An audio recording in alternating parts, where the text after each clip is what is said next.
This is Dave, and I'm here with Ethan, and together we are Dave and Ethan's 2000-inch Weird Al podcast, episode 200-inch. On this special milestone episode, we interview Weird Al's longtime Grammy Award-winning guitarist, Jim Kimo West. Take it away, Kimo! It's Dave and Ethan's 2000-inch Weird Al podcast. It's a podcast about Weird Al. It's Dave and Ethan's 2000-inch Weird Al podcast. Seriously, the whole podcast is about Weird Al. Dave and Ethan's 2000-inch Weird Al podcast. You don't have to listen, but we're glad you are. Dave and Ethan's 2000-inch Weird Al podcast. Welcome to episode 200-inch? What? That can't be right. Well, last episode was 199-inch, and next episode is 201-inch, so, I mean, unless we're gonna start using fractions, I guess it is 200-inch. Well, I'm no nasal decongestant factory worker or anything, but 200 inches feels like a big deal. Yeah, it means we're 1/10 of the way through our mandatory 2,000-inch episodes before Weird Al will finally be a guest on the podcast. Sheesh! Remind me why we signed this long-term contract for 2,000 episodes again. 2,000 inches! What are episodes anyway? Oh yeah, you're right. But why 2,000 of them? I think it had something to do with Chilliwack and a conversion from American to Canadian by the Canadian Podcast Broadcast Commission. Oh, those wacky Canadians. How could have I forgotten? Well, I, for one, am excited that we made it this far, Dave. And I'm excited that people are still listening to us after all these inches. Well, now that we've hit 200, does that mean we have to start back at the top of our predetermined all guests ever in order list? I suppose it does.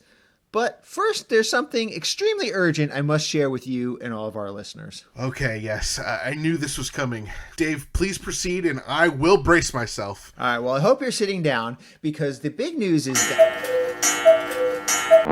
Oh boy, that means we have a call on the 347 Spatula Hotline. The 347 Spatula Hotline is the official hotline of Dave and Ethan's 2000-inch Weird Al podcast. All right, intern Frank, take it away. Hey Dave and Ethan, Joe Jaffa here, calling to say congrats on 200 episodes. Here's to the next 1,800 inches. Enjoy the day, enjoy the achievement, maybe even be nice and let Frank out of his cage for about 27 seconds, as he deserves to celebrate a bit too. Well, thanks for the call, Joe, and thanks for the well wishes, but he's not getting out of the cage anytime soon. Yeah, unless it's to go to the store and get us some Rocky Road ice cream.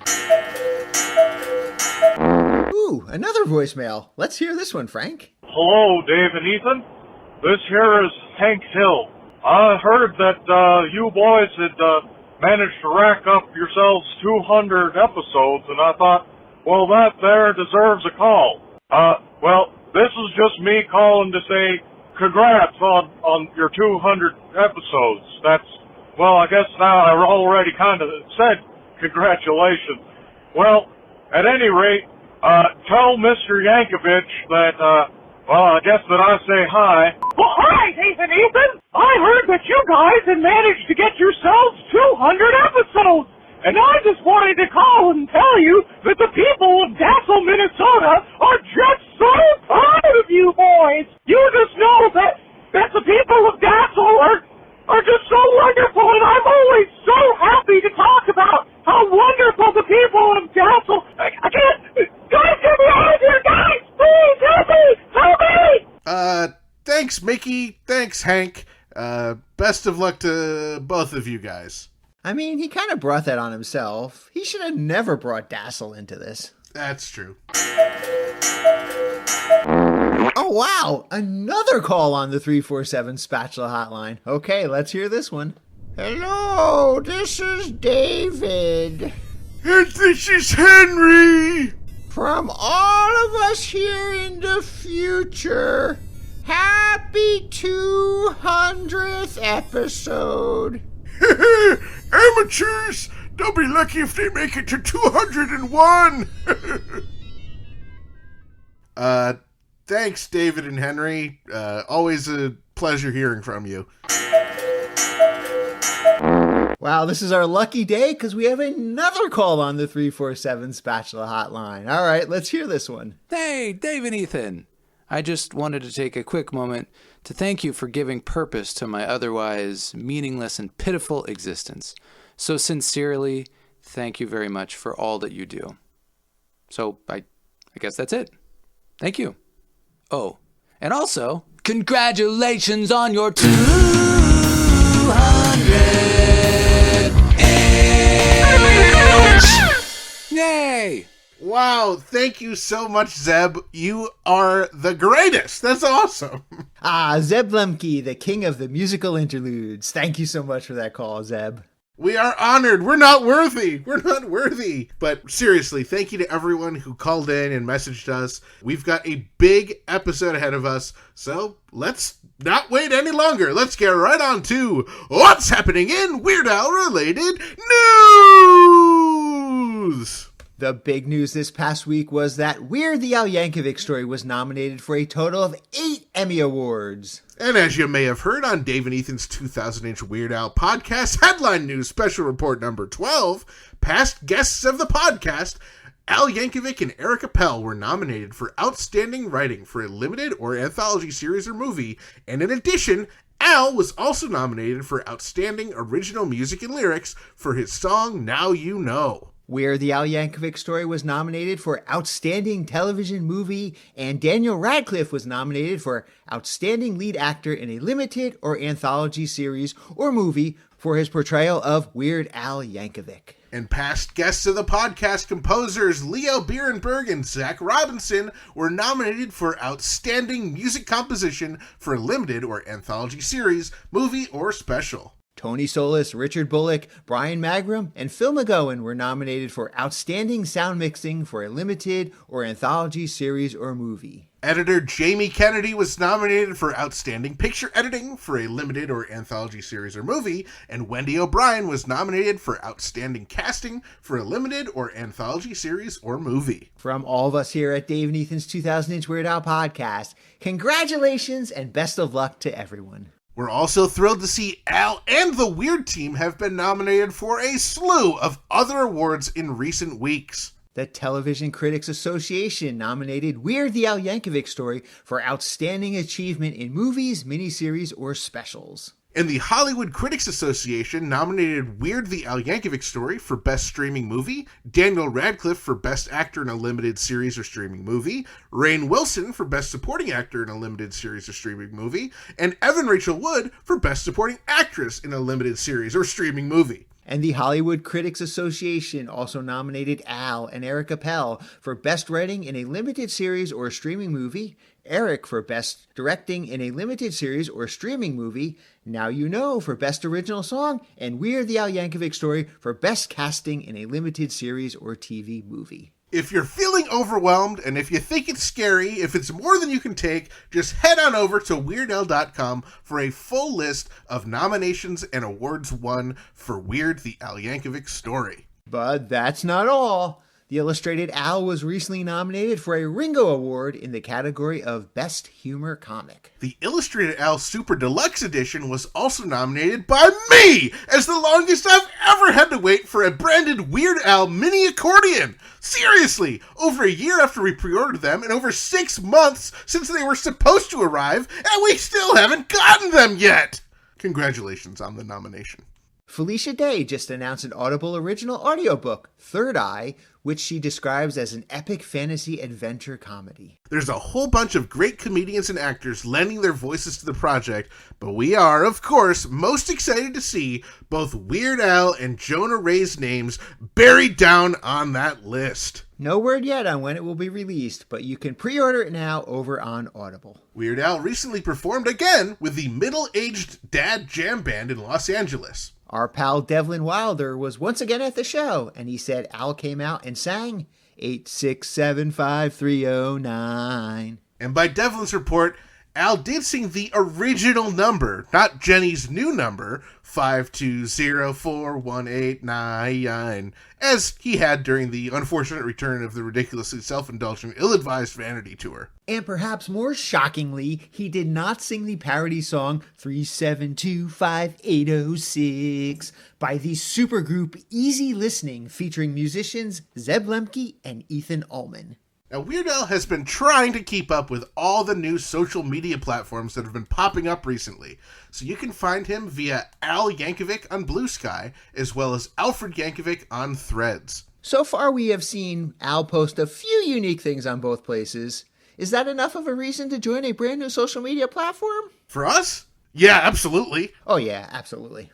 While we aren't necessarily committing to regular posting just yet, we did secure our normal handle, 2000 Inch, on both Blue Sky and Threads. Give us a follow over there. Now it's time for What's Happening in Grammy Award-winning Jim Kimo West-related news! Kimo's new album of Wood and Spirit is officially out and available everywhere fine music is sold. We'll have more about the album in our interview with Kimo coming up later this episode. And all we'll say for now is that it's pretty stinking majestic. You mean the album or our interview? Both. And now it's time for What's Happening in Dave and Ethan's 2000 Inch Weird Al podcast-related news!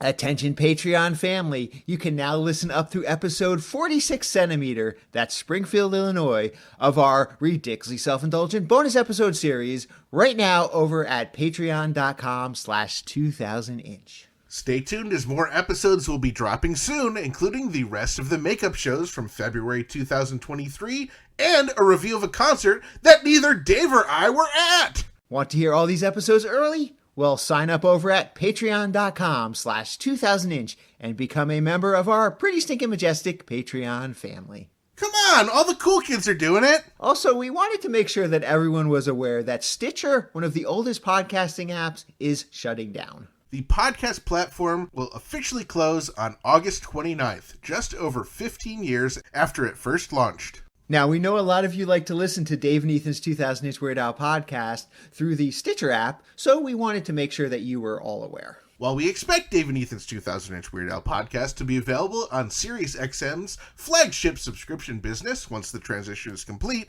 we also wanted to let you know that each and every episode is always available to listen on our website over at 2000inch.com. We're also on all the major podcast apps, including Apple Podcasts, Podcast Addict, Overcast, Google Podcasts, Spotify, CastBox, Amazon Music, TuneIn, Pocket Cast, Pandora, iHeartRadio, and many, many more. And if we're not on your favorite podcast app, let us know and we'll be sure to add it. Wherever you listen to us, we encourage you to subscribe so that you do not miss a single episode the second that it drops. We're also currently unsure what's going to happen to the 77 archived concert recordings from the 2018 ridiculously self-indulgent ill-advised vanity tour that are currently on Stitcher Premium, but we hope they find a home elsewhere. This episode is brought to you in part by vegan burrito restaurant Burrito Burrito in Troy, New York, home of the 2-pound double wrapped in a quesadilla Burrito Burrito and Wizard Burger in Albany, New York. Come on down to Burrito Burrito and Burrito Burrito your Burrito Burrito,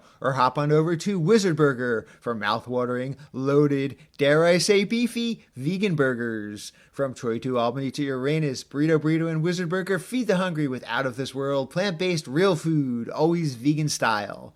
Visit burritosquare.com and wizardburger.com to order ahead. We'd like to share an extra special thanks to Burrito Burrito this episode for supporting us from the very beginning. And now we are super thrilled to introduce you to this episode's guest. All right, take it away, Ethan. Dave and I are absolutely thrilled to bring our podcast all the way back to the very first episode with our very first guest. He's returning for our 200th inch.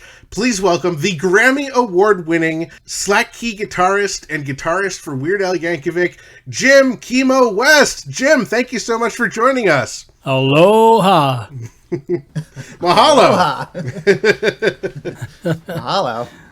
It's great to be here, guys. That's amazing. 200 episodes. That's incredible. Who would have thought, when you were recording our podcast theme song, would you have ever thought we'd make it 200 episodes? Yeah, I mean that is just great. It just shows you how much interest is out there, for sure. That's right. Yeah. We're really thankful to have had your support from the beginning, and we're so excited because you just released a brand new album, and so we want to talk about that. We want to talk about the unfortunate return of the ridiculously self-indulgent ill-advised vanity tour. We have so much to cover. So, Kimo, let's start with your brand new album. Yes, yeah. Well, it dropped today, actually. Today's release day. It's called Of Wood and Spirit, and it's something I've been working on for a while. It's a a concept I had of a very sort of dreamy, transcendental Americana sound. So it's very acoustic and but very sort of wide open and with a lot of textures and elements. And it's sort of an idea I had, something I thought might appeal to all the Nashville yoga moms. No, seriously, it's something I've been thinking about, that I just like the idea of this kind of sound, and it's kind of a cool vibe. It's very, like I say, very acoustic. It's all acoustic pretty much, but a lot of different elements. We have I have some great players like Greg Leese playing pedal steel, who plays with everybody from Joni Mitchell to Katie Lang to Jackson Brown to John Mayer to his resume goes on for about 10 minutes, if you scroll through it. But amazing players, Gabe Witcher on fiddle, Jimmy Johnson and Michael Manring are playing fretless bass, M.B. Gordy playing percussion. I've got Charlie Bicheret playing violin as well, and Craig Eastman and Simone Vitucci playing cello. I got a bunch of great players on the record, so I was really lucky for that. Who I was really interested to hear about playing blues harmonica is Robert Bob-O-Matic West. Is that your brother? Yes, it is. He lives in Hana, and last time I was out there, I had the idea of having him just play some harmonica on a track, and I didn't really have a real recording setup with him, but I had a little USB microphone, so I hung it from the ceiling fan and had him blow some blues harmonica on the song. That's incredible. That's cool. Now, how many brothers do you have? I know I met at least one of your brothers at a show once. Yeah, I have an older brother who lives in Canada, Alan. Yeah. Okay, and, that must have been who I met. Yeah, that's my older brother, and Bob is my younger brother, and he lives in Hana. How cool! Wow. Mm-hmm. How great. Actually, he lives I should say, in Nahiku, which is like about 20 minutes before you get to Hana. So it's very jungly there. Not a lot of people live there. It's very jungly and wet and rainy, and we call it the mold coast. I got to talk a little bit about the road to Hana since you brought it up, because Ethan and I were both after. We were there too, Jim, for the 2 shows that Weird Al did in Hawaii for the first time ever. And I stayed a little bit longer, my wife and I, Jackie, and we did that road to Hana. And that is quite a road that anybody who goes to Maui has got to do that road at least once, because it is so crazy. You're going through, and like you said, there's one part that is just, you feel like you're in a jungle, like in the middle of Africa or something. It's crazy. And then you're driving by, and these great views of the beach and everything. And then you actually get to Hana, and Hana is like the most laid back place in the world. So I can understand why you love going to Maui so much. Yeah, well, Hana was the first place I ever went in Hawaii. It was just just a random thing that I ended up going out with a friend to visit somebody else, and flew into Kahului, and then flew on the small plane right into Hana. Hana has a little tiny airstrip, and we landed right at the Hana airport. And so that was my first experience of Hawaii, was Hana, which is one of the most Hawaiian places in Hawaii. Yeah. I was actually relieved when I saw the name of your new album, Jim, Of Wooden Spirit. It doesn't have a Hawaiian word in it, and I know, when Dave and I are promoting your stuff on the podcast, it's always stressful for us to pronounce things correctly. So thank you. We appreciate that. You're welcome. Yeah. Well, anyway, I had a good time making the record. It was very, very fun to make, and like I say, I have a lot of great players contributing to it. And it's one of those things that's I don't know how you can categorize it. I don't really think about that when I'm writing music. I never try and think of, well, what genre is it going to fit into, or what how or what are people going to call it. I just make the music and then let it kind of find its own place. Right. Yeah. Well, so Jim, I'm curious about your process. Do you sit down with the intention of writing something, or is it just something that comes to you in an inspiration? It usually comes from improvisation, and I use a lot of different tunings on the guitar. I never use standard tuning on these records, and I a lot of my inspiration comes from, exploring unusual tunings, and finding different possibilities. And sometimes just some ideas will pop out, and then you just kind of follow that path, and see where it takes you,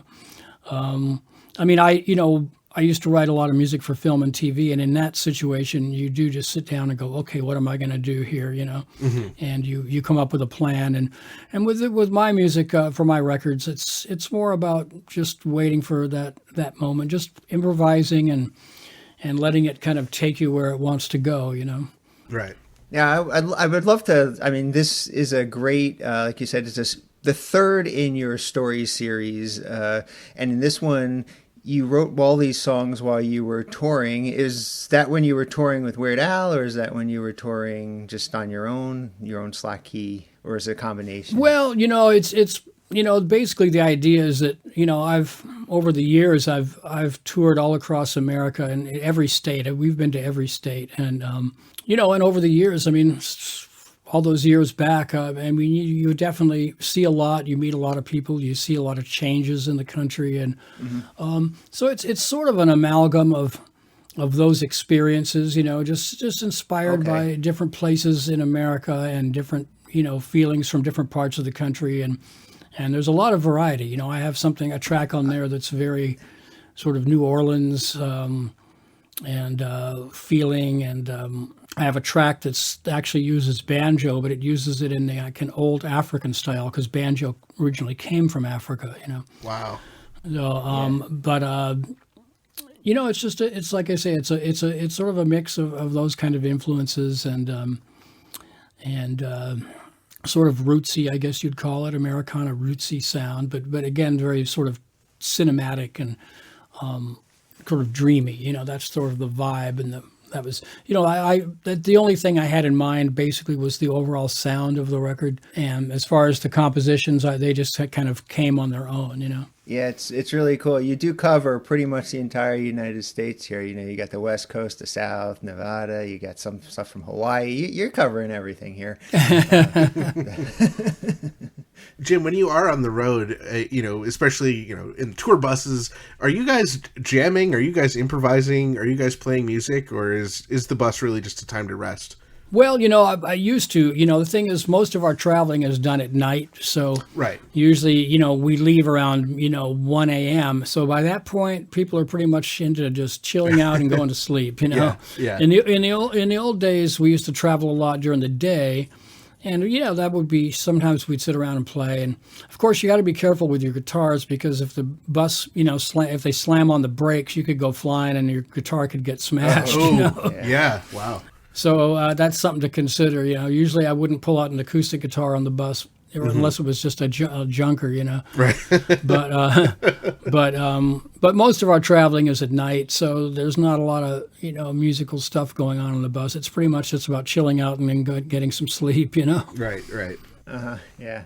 Since we were already talking about Hawaii, I would love to talk about the very end of the unfortunate return of the ridiculously self-indulgent, ill-advised Vanity Tour when you guys did play Hawaii for the very first time. I have to imagine this has been something that you've wanted to do for quite a while. Yeah, it's... I've always brought it up, but I also understood that, the regular tour with the big video and all that stuff, it was just never going to pan out to, it would just cost too much to bring that tour to Hawaii because there was only really 2 places we could play, and it would just be crazy. But then, with this tour, I thought it could be a possibility, and even though originally it wasn't on the schedule, we were originally going to finish up in Australia, and but then they added the 2 Hawaii dates, which was pretty cool. So it's nice. Now we've played every state. That's incredible. And I know Dave and we both just had such an incredible time getting to go there and see you guys. But what was really an even bigger surprise to us, I think, was for that first show in Ohana was you opened the show with Slack Key. Yeah. Well, it wasn't planned, as you probably know. It was sort of a situation where Steve got sick and we were going to possibly have to delay the show, and our tour manager didn't like the idea of delaying the show at all, so she texted me around noon and said, "Hey, would you open up the show?" And I said, "Yeah, of course, I'm happy to help out." And then I said, I'd like to have a hula dancer, so, can we bring somebody on and pay them a little money? And she said, of course, So I started making some calls to all my friends and what they call the coconut wireless, just putting the word out and seeing if I could get a dancer. Most of them were working that night because it was Saturday or something. It was a weekend night, so a lot of them were working. But I was able to get a great dancer and have her come out and do one song, and it was a terrible situation, but it all worked out really well. By the time Emo was in the middle of his set, Miles, Steve's son, had showed up, had come in from Los Angeles. His plane had landed, and he got to the venue, and he got there just enough time just to sort of plug in and do a quick little sound test, and off we went. Yeah. As terrible as the situation was, it's sort of kismet that it worked out that way, and I think that's a really cool, footnote on the Hawaiian shows is that got to happen. Yeah, it worked out very nicely, and it's funny because being on the tour, I've mostly been playing the Weird Al repertoire. I hadn't really been playing a lot of slack key, but I thought, well, I'll just play some stuff that I know well and, practice a bit before the show. But it was totally fine. I had a good time. And I, it was a lot of people in Honolulu know who I am because of the slack key career. And so I felt a lot of, I felt very at home, basically. It was very comfortable, very at home. I had a lot of friends in the audience, and it was just like, oh, this is just wonderful. I had a really good time. And it was really nice to have the dancer too come out and do a song with me. Yeah, that dancer was incredible. She was amazing. I'm happy to hear that you were very comfortable up there and you had a lot of friends in the audience. I was actually going to ask the question the other way and say, is there additional pressure on playing Hawaiian slack key music while you're actually in Hawaii, where people will be much more familiar with it than, let's say, you were playing in New York City or something like that? Well, I wouldn't say it's any pressure. I mean, I do like to sort of custom, tailor my sets to where I'm playing. Like in Hawaii, I can do plenty of songs. If I wanted to sing a lot of songs in Hawaiian language, it wouldn't be it would be great because most people know those songs. Maybe if I was playing somewhere else, I might not want to do too much in Hawaiian language because people aren't going to understand it, Right. But no, I mean, as far as there's certainly no pressure. I feel a little more at home in Hawaii playing slack key because it's an accepted, form there, and most people know it, But generally on the West Coast, there's still a lot of folks who know Hawaiian music and slack key, and so it's pretty well known on the West Coast. Once you get to the East Coast, not so much. Right. Right. You mentioned that some of your slack key and Hawaiian friends were in the audience, and it made me think of any time I've gone to one of your solo shows. I'm kind of the outsider, I'm the Weird Al fan coming into the slack key show, and I have to imagine that maybe the opposite was happening with some of those folks. Are they? Yeah. I have to imagine more familiar with your slack key than your work with Al. Were they surprised? What was their reaction? Yeah. Well. Well, I mean, a lot of people know me just for my slack key, and then when they see me play with Al, it's such a different thing that Right. they're kind of blown away at the difference, And normally with slack key it's a mellow thing. I'm sitting down, or it's just it's a very chilled out thing. And with Al, it's a rock and roll show, so they're Right. sometimes they're very surprised to see me rock and rolling up there, Yeah, I had a number of friends in the audience. In fact, Jeff Peterson was in the audience. He's a really wonderful slack key player, and we've been friends for a long time. And Ian O'Sullivan, another great player. Some other folks that I've known for years were at the show too, and it was probably their first time seeing me play with Al. That's so awesome. I love that. Well, hopefully the same way that, us as Al fans have been introduced to and love slack key music, hopefully the opposite is true now that we've gained some more Weird Al fans. Yeah, exactly. Yeah, but all my friends who had never seen the show were really blown away, and they just had, lots and lots of compliments. And And it's always fun to play for somebody who's never seen the show before, because that they're that they're surprised if nothing else, Yeah. Well, we talked about the final shows of the tour. I want to jump all the way back to the first show of the tour, back in Poughkeepsie, New York. You guys played our theme song on stage. Yeah, that's right. That's right. That's the only time that ever happened. Yeah. Yep. We kept hoping that it would show up again, but we were still thrilled to hear it. I mean, I'm still kind of speechless over it. So, officially want to thank you again for doing that. How did that come to be? I'm assuming that was Al's idea? Yeah, it was Al's idea. I had it was a total surprise to me. And it was like, hey, we're going to do the podcast theme song. I was like, really? I thought, I better go back and learn it again. 'Cause, I recorded it, but it's, I'd kind of forgotten it. So I had to kind of go back and learn it. But it was fun. It was like, it is kind of fun to play up-tempo rock stuff like that. It's, I wish it could have gone on a little longer, but right. But anyway, yeah, that was pretty cool. And we had some special guests backstage at that show too. I think that was the one we had. Lin-Manuel Miranda was backstage and with his family. Paul Rudd, I think, was at that show. Yeah, I think so. Yeah, Paul Rudd. Yeah. What a way to start the tour. Yeah, what a way to start the tour. Now, Jim, this is you obviously did the lead vocals on that, and Al was doing the background vocals. Can you think of any other time where Al was not taking lead vocals up on stage? No, I don't. I really don't. There are certain songs where I've sung sort of lead vocal parts, like on songs where maybe like Don't Download This Song, where there's some vocal improvisation that, is sort of like a second lead vocal part. Right. But nothing to that extent, no. And was this the first time that a Jim Kimo West original was covered by Weird Al and his band? I guess. Well, and actually, no. We had many years ago. We would have these emergency songs because we had this terrible video server that would always crash. Right.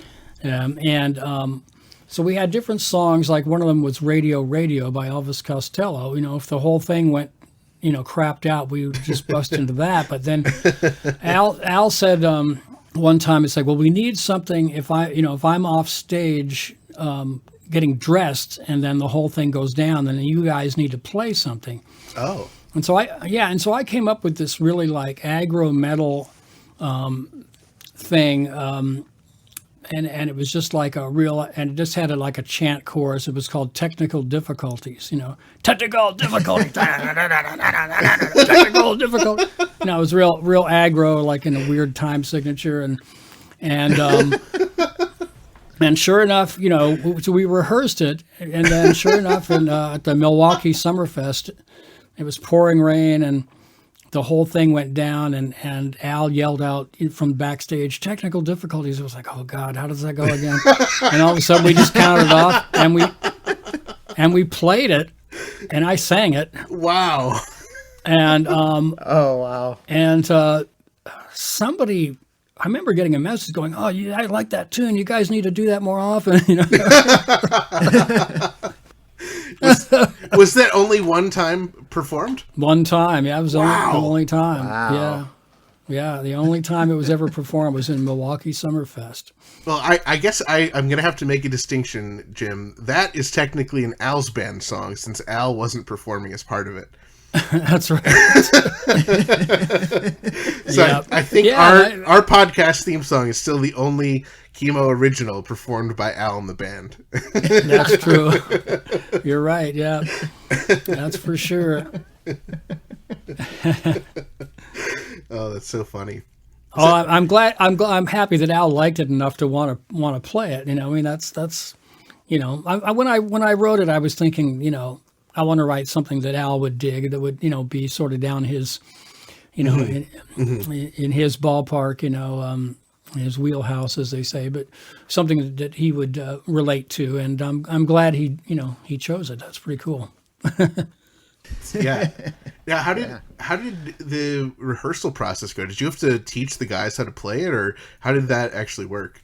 Oh, it was very simple. I mean, we just had the recording and everybody just listened to it, and there wasn't much to talk about other than just how fast are we going to do it? Are we going to slow it down a bit, or because it is pretty fast. But yeah, I mean, we rehearsed it pretty quickly, and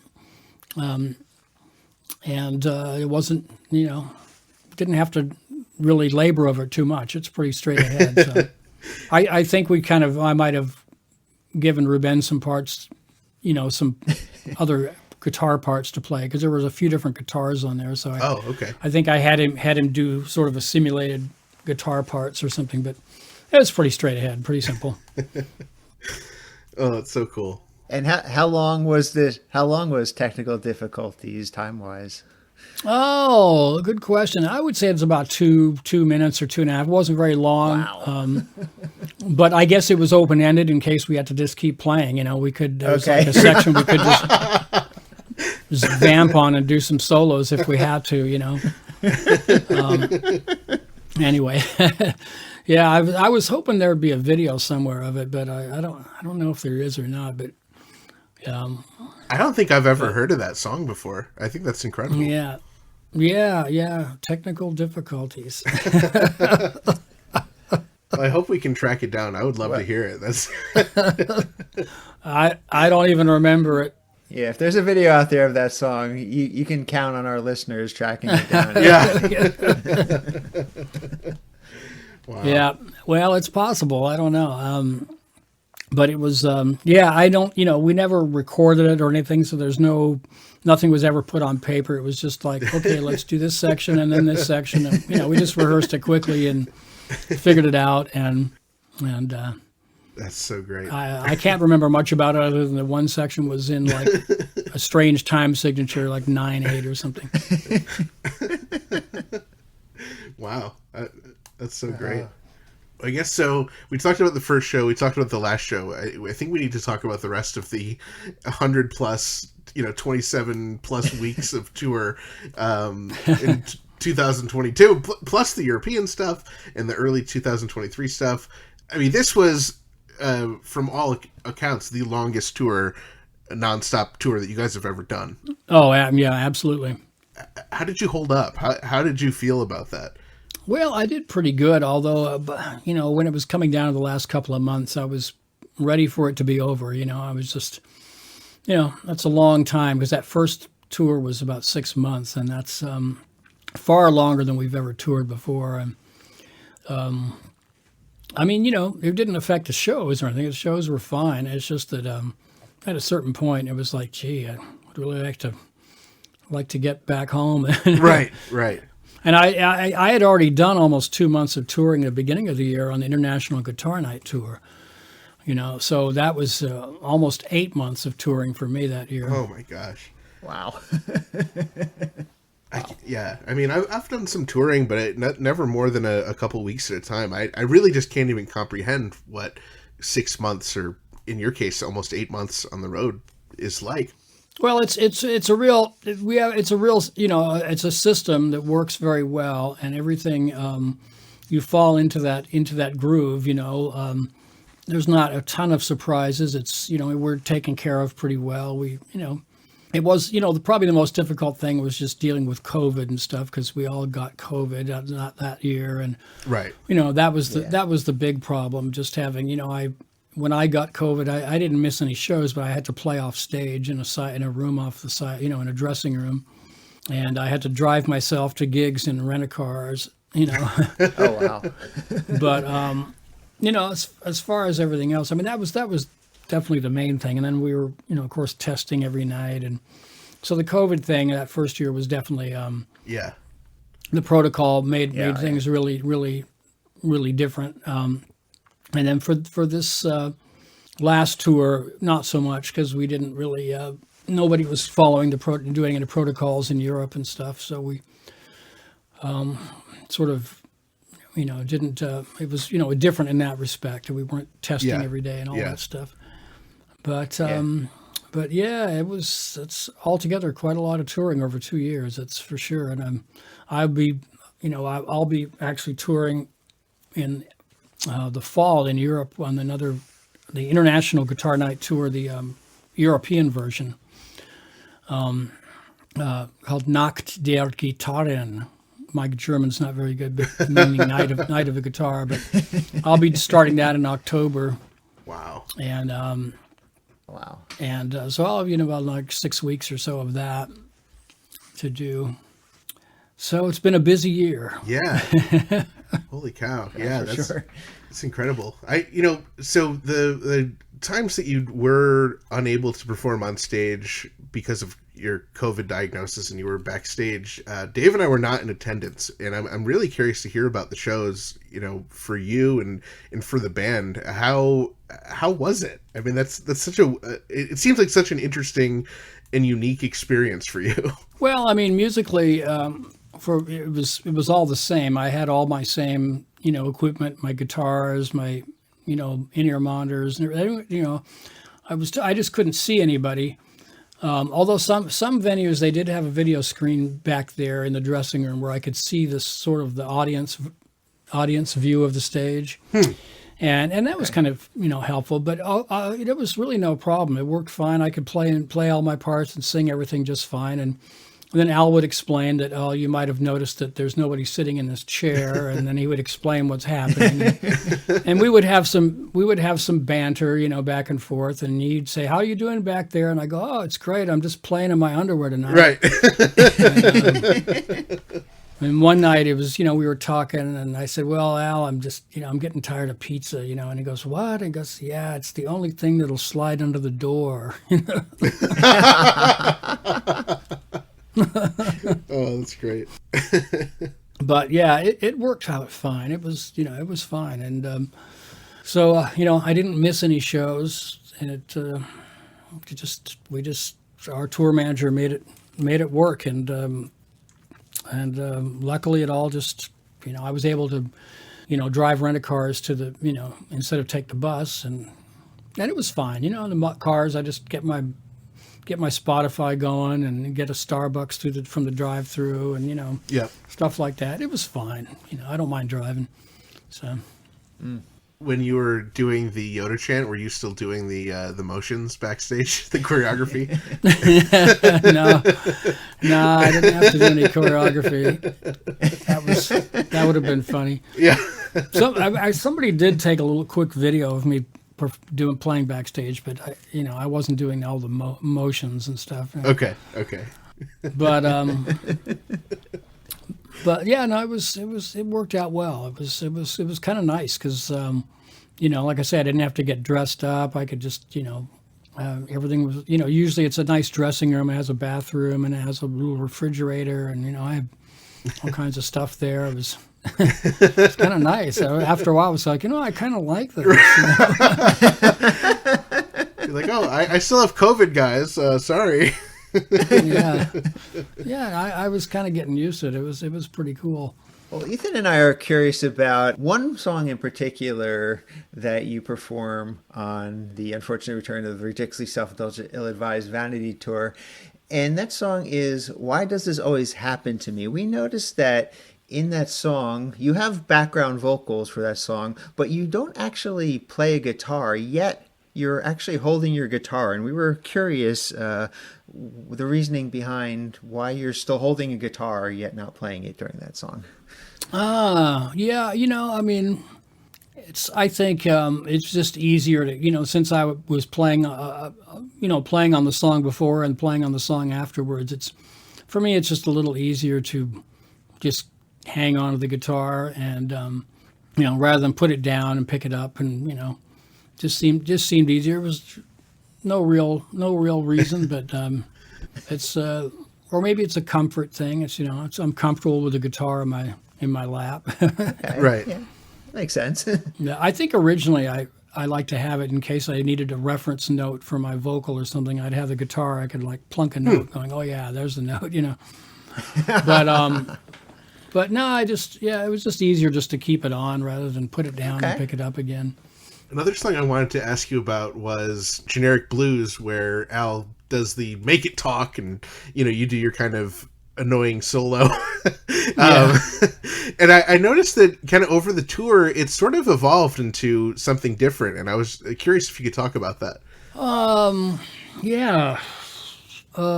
Gee, I forget now. I know Al gave me some suggestions, and I would say like the beginning of the tour, it was more what we would expect from the album. And I think the way I was describing it from closer to the end of the tour was it seemed like it sort of climbed it, and it got higher and higher and higher as you played it. Right.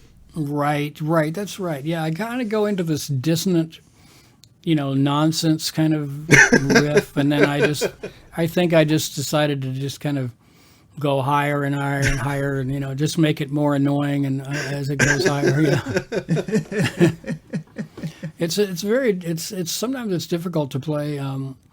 If somebody asks you to play badly, Right. and that has happened on some records. I can't think of. There were a couple of recording sessions where Al was like, no, that's not bad enough. Make it worse.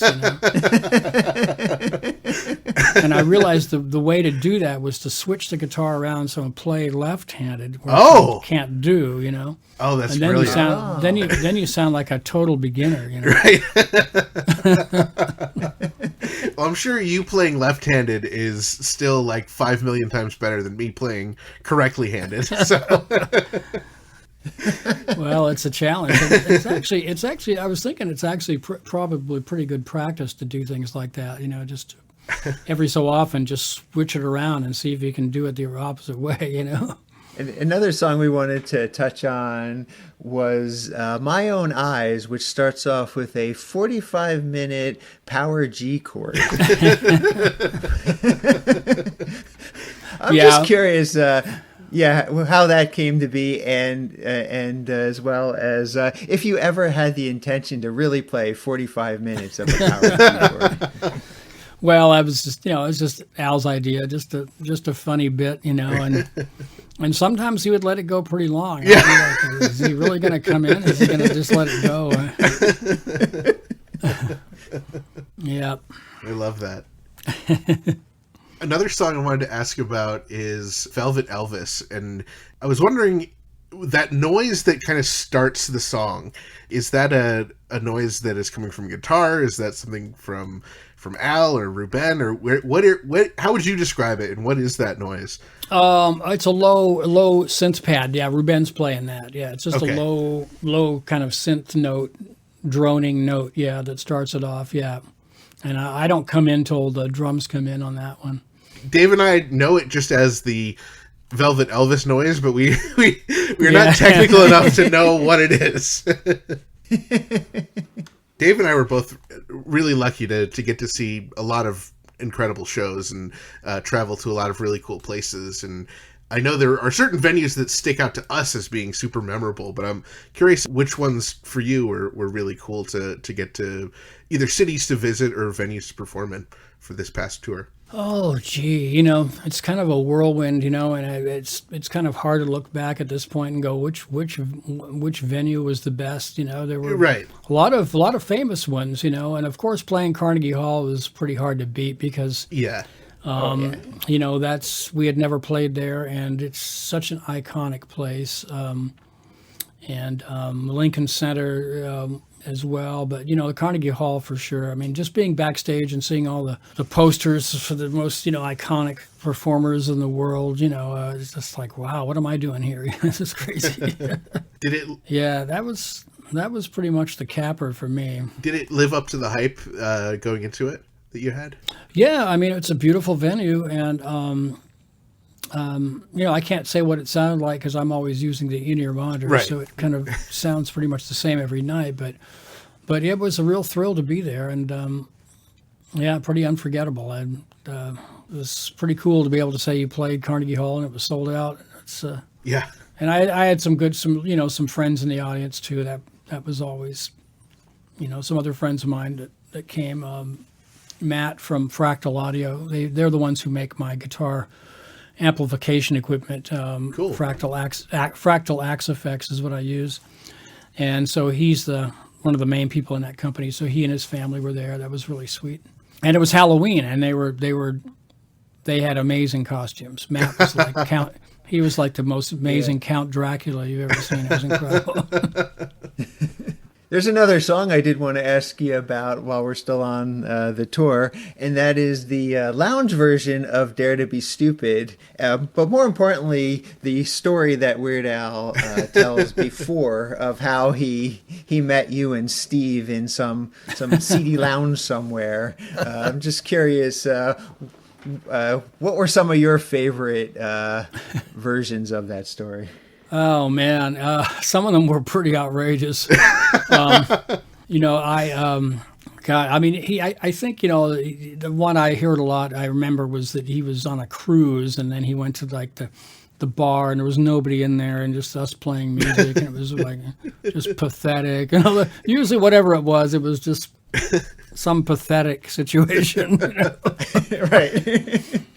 I told him, I said, hey, you know, you should do one where you tell me you met us in prison. I remember you told me that at one of the shows afterwards. You were like, I suggested this to Al. He didn't seem too into it.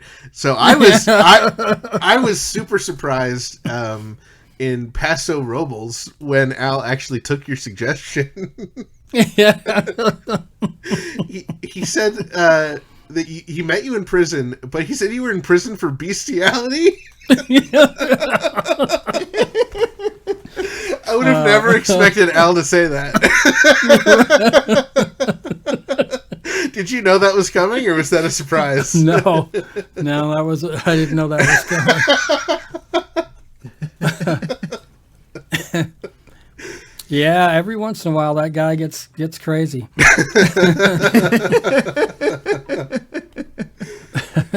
Looking back on your career, were there ever actual CD lounges or cruise ships that you did perform? Well, I mean, I never played on a cruise ship, but I've certainly played in many CD lounges over in my life. I mean, I grew up in Florida, and I played. You know, usually I was in a band, and we would just play different places all the time. And usually it was, you know, pretty good rock type bands, and we, you know, play rock clubs and things like that. You know, although there was one time I was in between gigs, and a friend of mine said, "Hey, you know, we need a guitar player. You know, it's a house band gig, and it's out in Lakeland, Florida. It's kind of out in the east of Tampa, a pretty redneck area out there." And he goes, "Yeah, it's a 7-night-a-week gig, but if you want a night off, you can get somebody to fill in for you, you know." And which I did, you know, but I played there, I forget, for, you know, a couple of months or something. But anyway, the leader of the band, I think his name was Mike. He was a really, really nice guy. He played bass, but he sang most of the songs. So it was hard for him to get a sub, as they say, a fill-in guy, you know, because you have to be able to sing a whole night's worth of stuff and play bass. And yeah. But this club was really seedy, and the owner was this cigar chomping, cowboy hat wearing redneck. I mean, he was just a racist kind of, you know, just the epitome of that, you know. Yeah. And he really didn't like us, but, you know, he put up with us. But anyway, so Mike, the leader, said, "Hey, I got this guy. He's going to come and fill in." And I can't think of his name. He was a really nice guy, just sweetest guy. He came in and he had lots of songs he could sing, and we were just going down the list. And there was a song by Johnny Paycheck that was a big hit right then called "Take This Job and Shove It." And so we started into that song, and right in the middle of the song, the bar owner, the redneck guy, came up and just said, you know, "Take this stuff down. You're fired. Right, get out of here right now." He thought we were like talking to him personally, you know. So he fired us right in the middle of the song. Oh, wow. That's incredible. Were you secretly happy to be done with that gig? It didn't bother me, you know. And we had to call the leader up and tell him, "Hey, we just got fired." And you know, he just kind of, he had been there for like a year, so he was like, "Oh well," you know. He just kind of laughed and said, "Whatever." You know. It was pretty bad. We had to call the leader up and tell him we got fired from his gig. You know. He's probably like, "What did you guys do?" And the poor guy who was filling in was the nicest guy, and he was just devastated. It was like, what? I mean, this was his first night filling in, and he was doing a great job, Yeah. Oh. Yeah. So I definitely played some CD lounge. Yeah. Even after I came to LA, I think Steve and I played with somebody in like a biker bar, like a Hell's Angel bar in Chatsworth or something. Yeah, I remember once I was singing a song by David Bowie, and I introduced it. There's a song by David Bowie, and in the middle of the song, this biker, Hell's Angel, comes up to me and grabs me by the collar, and he said, "If you ever play another song by David Allan Coe, I'm going to tear this stuff up right now." And he thought I said David Bowie, but he thought I said David Allan Coe. And David Allan Coe was a singer-songwriter, but he was kind of like the enemy of the Hells Angels. So it kind of looked like what you guys looked like in the movie. Yeah? He was like, Wow. It was kind of like that scene, in the movie. But, he came up to me and was like, was going to like beat me up for playing a David Allan Coe song. And I just said, "Oh yeah, no problem. We won't do that one again." Yeah, no time to explain. Just get off the song. Yeah. Wow. Yeah, so I definitely played a few CD lounges. I love that. Well, you mentioned the movie, and I think that's a great segue. Of course, Weird the Al Yankovic Story features a wonderful performance by Jack Lancaster playing Jim West. What were your thoughts? What can you tell us about seeing the film for the first time and what you thought of Jack's performance? Yeah, he was great. He was obviously a guitar player, so he definitely knew what he was doing on the guitar. I mean, even though the audio, what you hear, is me playing, but yeah, he did a great job. When the movie was being made, I had no idea that there was going to be even people playing the band in the movie. I thought, well, maybe have some, sort of guys in the shadows in the back or whatever. And, Right. And I was on Facebook one day, and I guess I got tagged in a post, and it was by the actor's mom, and it said, this thing popped up. It said, "Oh, I'm so happy that my son Jack is getting to play Jim Kimo West in the new Weird Al movie." And I was like, "What?" And I was like, "Oh my God!" And I had to, of course, look him up and see who he was and everything. But yeah, he did a great job, and you guys were great. You guys were great bikers, man. I tell you, it was like very convincing. I mean, it's like I would not have run into you guys in a dark alley. You would not have played David Allan Coe near us. Yeah, right. Yeah. But anyway, yeah, it was. I think all the guys who played the band members were fantastic, and it's nice to. It's really nice to see it getting all those getting 8 Emmy nominations. Oh my That's gosh, amazing. Yeah. So cool. Yeah, Yeah. so well deserved too. Yeah, they didn't have that category of best biker performance, so I'm sure you guys would have won. Oh, thank you. Yes, Yeah. Best biker performance in a movie made for TV.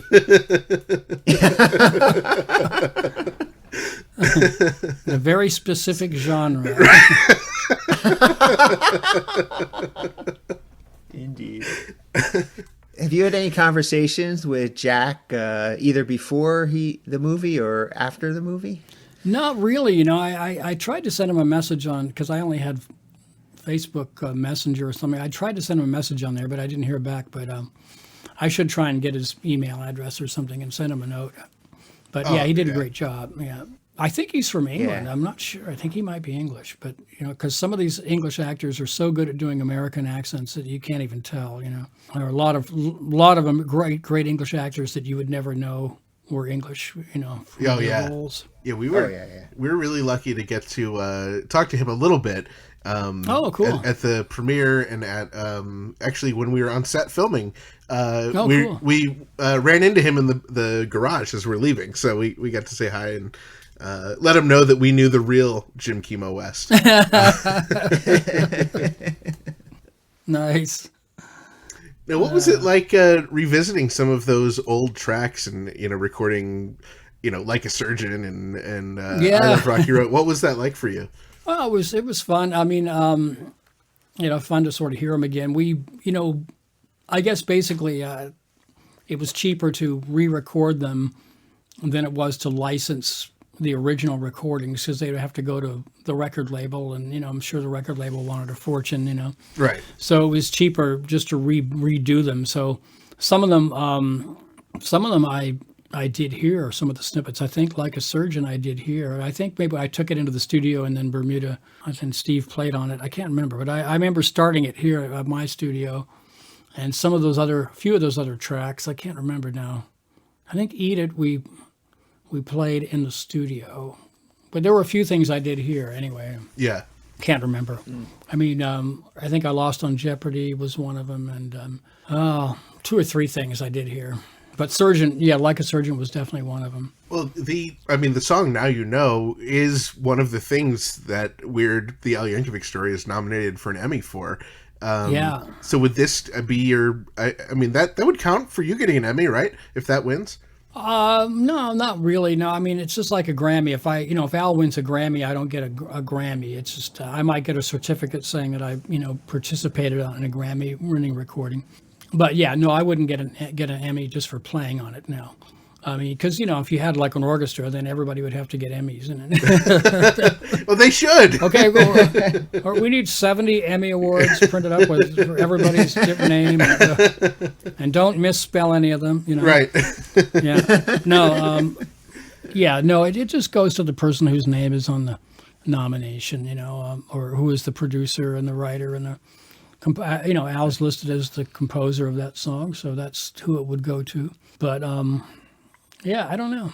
But yeah, generally that's how it works. Like with the Grammys, it's if you play on a Grammy recording, then the person who got the Grammy can order these certificates, for the people who played on it.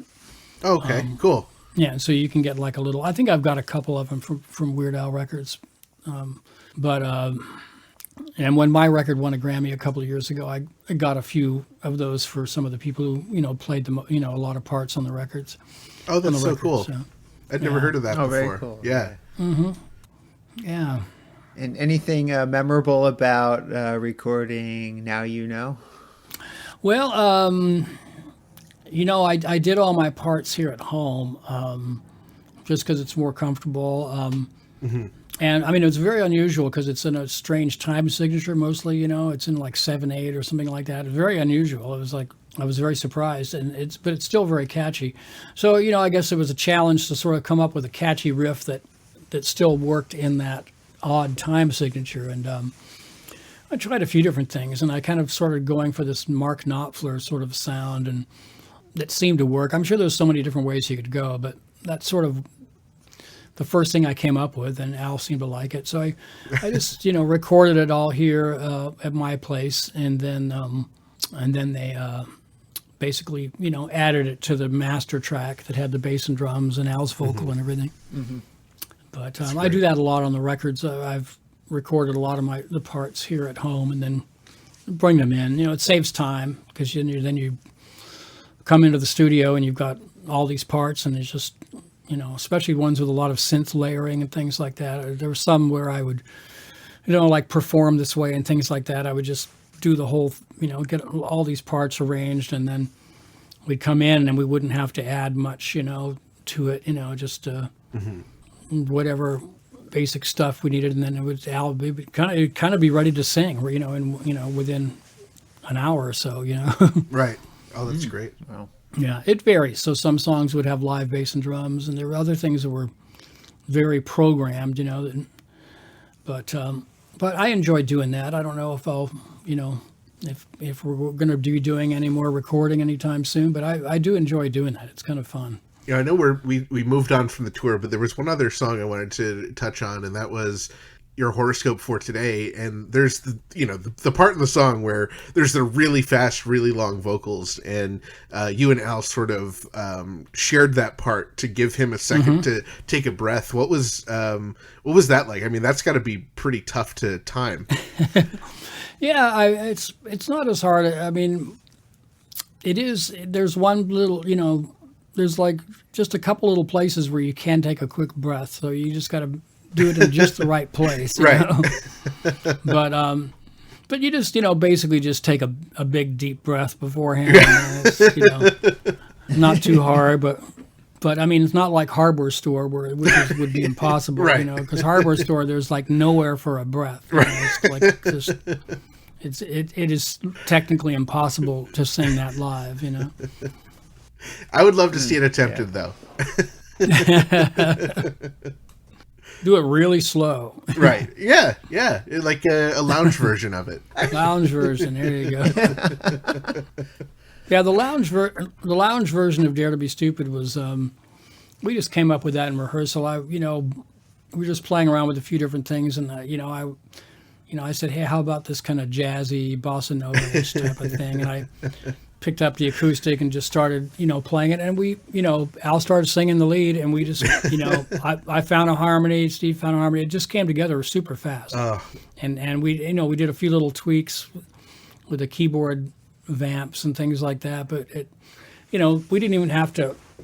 We didn't have to like arrange the vocals or like actually write out parts or anything. We just fell into it, and it was just natural, and it came together very quickly. Yeah, that was such a fun song to hear live, and I would love for you guys to do that with other songs. I think it's so silly and fun, and it really can help highlight some of the talents of all you guys in the band. Yeah, I like the idea of just taking all the big hits and doing them completely different. Yeah. Bluegrass, country. Not only are they not, it's not the parodies, and we're not singing them right. We're playing them wrong. Yeah, we're doing all the big hits, but we're playing them completely differently. Yeah. That could be a good concept. You do that a little bit with the unplugged medley there at the end, different arrangements of some of the bigger that's the idea of that with the unplugged medley, was to basically take the big hits and just play them completely differently, Of course, we started doing that a few years ago with Eat It, doing the MTV Unplugged version, right. The acoustic Layla version of Eat It. And just to go back to Hardware Store for a moment, there is another song that you did pull off that has pretty fast vocals. Maybe not as fast as Hardware Store, but when you guys did White and Nerdy, there was a lot of back and forth with the vocals there. Mm-hmm. So you were able to pull off a fast song. So I think I'm putting in another vote for you guys to attempt Hardware Store. Yeah, well, Al had the toughest job on that, but there are a lot of the background parts were pretty fast, yeah. Now, aside from obviously the Dave and Ethan's 2000-inch Weird Al podcast theme song, were there any other cover songs from the tour that really stuck out to you? Oh man, geez, we did so many covers. I mean, it was, there was a lot of them were fun to do. I know we had a little bit of a shorter list of covers this last tour than the original tour, where we had 77 covers or something like that. God, I don't know. They're all fun to play. I mean, I like the variety of, the big variety of sound. It's hard to pick a favorite, but they were all fun to play. I also tried to, on these tours, I tried to make sure that I just memorized everything. I didn't want to have charts or any. I didn't want to be dependent on charts or anything like that, because I find that I can just be, more free without the charts. Otherwise you get so locked into seeing that, something on the, right. You get so locked in, you get dependent on it, and then all of a sudden if the paper blew away or the iPad battery went dead or something, then you'd be like freaking out, Right. But I just made sure that I, committed everything to memory, including the covers, and just it just made it more fun, and it's good for your brain too, Mm-hmm. Now, how about something like, we talked a little bit about Dave and Ethan's 2000s Weird Al podcast theme song only being performed once, but there were a few other songs, such as like Take Me Down was performed once, and then you did a cover song of Peaches by the President of the United States of America, which you only did once on the tour. Is that the same sort of process for these songs that you're only going to do one time versus something that, you're doing every night or multiple times during the tour? Well, on the original on the original tour we did the 77 covers, we would rehearse every day, and we'd rehearse the song for that evening, and we'd rehearse the song for the next evening. So each song would have 2 rehearsals. And then it was basically it. I mean, sometimes I would have to just listen to the track on Spotify before the show just to refresh my memory, or something. But overall, no, it was pretty straightforward. Even though we were just playing it once, it was just a couple rehearsals, and then we were pretty much good. I mean, I think on that first tour with all the covers, there might have been a couple that I had on my iPad. I know I had Jackson Park Express on there because that's so long. That was the main one I had a chart for, but otherwise, I pretty much tried to memorize everything. Cool. Yeah. And with the cover songs, there is one that just came to mind, Cinnamon Girl by Neil Young, where Weird Al does play a little bit of guitar on there. Did you have any help training him on how to play guitar? And is he using one of your guitars for that, or did they bring in a separate guitar for him? Oh, I don't know. They got whatever they had lying around. It might have been the old guitar from Nirvana. I can't remember what they had for it. I don't even remember. But yeah, they picked up something. You didn't give him any lessons on how to play guitar? No, not for that. No. No. Okay. Well, Jim, we really appreciate you coming back after all these inches for our special 200-inch episode. Obviously we love having your support and the wonderful theme song, and it's always such a pleasure to get to chat with you. So we're really excited that you have your new album out, Of Wood and Spirit. It's out now. People can check it out over at jimkimowest.com. While they're there, they can also sign up for Kimo's Corner, where they get discounts on albums and other exclusive downloads and stuff. We really appreciate you coming on, and hope we'll chat with you soon, Jim. Well, thank you guys so much. It's always a pleasure, and we'll see you on the next tour, I'm sure. Once again, we'd love to thank the Grammy Award-winning Jim Kimo West for joining us on the podcast. Be sure to check him out over at jimkimowest.com, and be sure to pick up Of Wood and Spirit while you are there. As we mentioned in the interview with Kimo, and any other time that we possibly can to whoever will listen, back on April 26, 2022 at the Weird Al Yankovic concert at Bardavon 1869 Opera House in Poughkeepsie, New York, the band surprised us by playing our very own podcast theme song live on stage. And now we have a real treat for you. It is our pleasure to share with all of you, in honor of our 200th episode, from that very night, the board recording of the live version of Dave and Ethan's 2000-inch Weird Al podcast theme song, as performed by Weird Al and his band.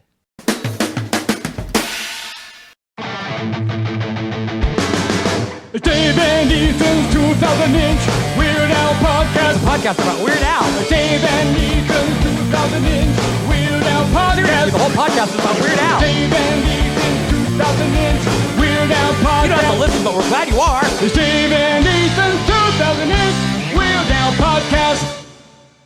Dave, there's only one word to describe that. Pretty stinking majestic. This episode is brought to you in part by Discover Darwin, promoting tourism in Darwin, Minnesota. Not only is historic Darwin, Minnesota beautiful, it's also governmentally. Okay, in honor of our 200th episode, I'm going to give you a little quiz about Darwin, Minnesota to see if you have been paying attention. Bring it on! Okay, first question. What time do city council meetings take place in Darwin, Minnesota?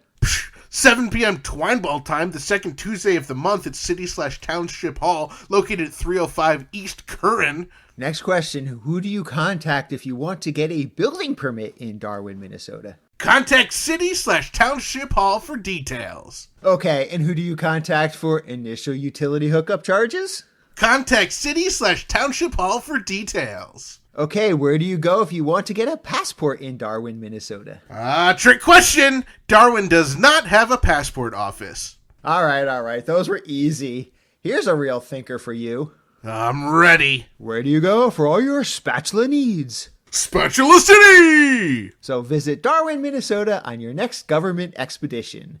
Discover Darwin, more than just a twine ball. And after you visit Darwin, Minnesota, be sure to attempt to visit discoverdarwin.biz. Dave and Ethan's 2000-inch Weird Al podcast is brought to you absolutely free thanks to our incredible sponsors, Burrito Burrito, Wizard Burger, Jackson Scoggins, and Discover Darwin.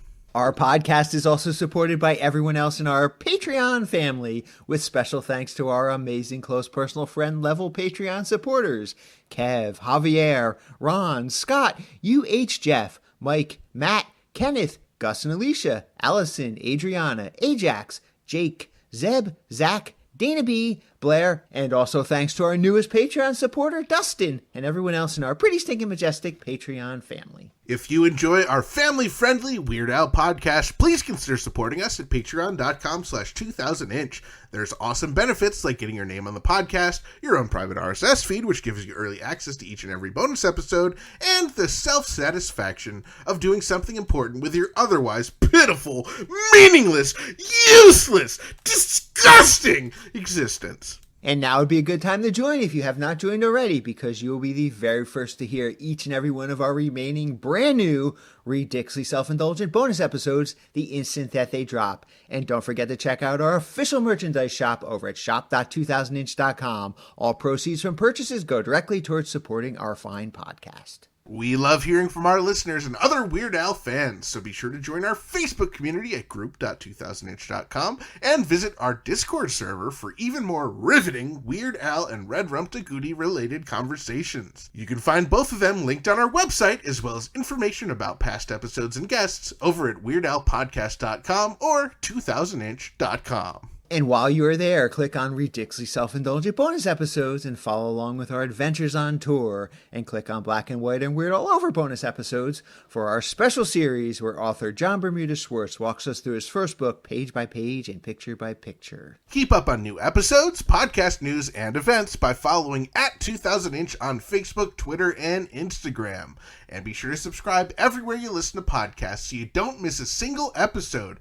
Not only does subscribing help the podcast, but once everyone in the world finally subscribes, we can stop asking you to subscribe. Plus, we also love it when we receive voicemail via our official patent-pending 27-hour-a-day podcast hotline. That number is 347-SPATULA, as seen in the illustrated Al. Give it a call, and you might even hear your message in a future episode. Thank you once again to our guest, the fantastic Grammy Award-winning Jim Kimo West, for joining us this episode, and for our incredible podcast theme song, which, if you haven't heard, was performed by Weird Al and his band at the Bardavon 1869 Opera House in Poughkeepsie, New York on April 26, 2022.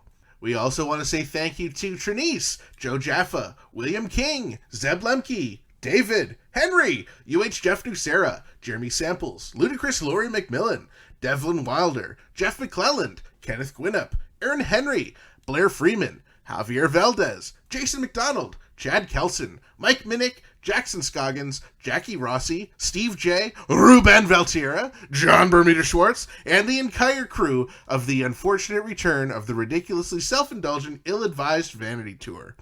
Thank you to Weird Al Yankovic, as this podcast most definitely would not exist without him. And a big thanks to all of you, our loyal listeners, subscribers, Patreon supporters and sponsors, and everyone else who makes our podcast possible for 200 inches. Thank you for choosing Dave and Ethan's 2000-inch Weird Al podcast. And until we meet again, remember to gill and chill, keep listening to Weird Al, and stay cheesy. I'm so happy that the month of July is finally upon us. Dave, we're literally 3 weeks into July already. Oh, I know, but July is so full of amazing holidays. Really? Like what? Well, July 1st was Canada Day, as well as the day after Weasel Stomping Day. July 2nd through 8th was Be Nice to New Jersey Week. And July 4th was, of course, Independence Day here in the good old USA. And July 15th was the anniversary of the release of Mandatory Fun way back in 2014. And July 18th is the anniversary of the release of UHF, Original Motion Picture Soundtrack, and other stuff in 1989. Not to mention July 21st being the anniversary of the release of the movie UHF, also in 1989. And, of course, Weird Al was born on July 23rd. Wait, Dave, I gotta stop you right there. Weird Al wasn't born on July 23rd. He was born on October 23rd. No, it says right here, July 23rd, 1989. Dave, let's think about this logically. How can Weird Al be born in 1989? He's clearly older than 34 years old.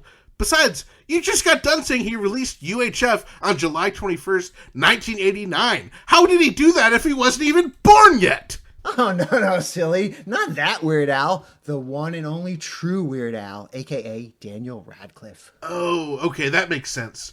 But aren't you forgetting another important July birthday? I'll give you a hint.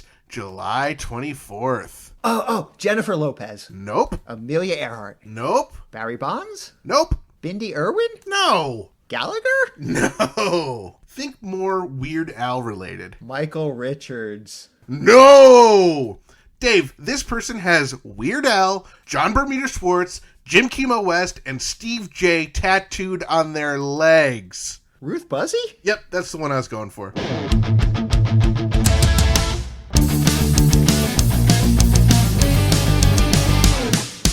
That was Dave and Ethan's 2000 Inch Weird Al podcast, episode 200 inch. Just gotta do this all 9 more times. 1,800 inches to go.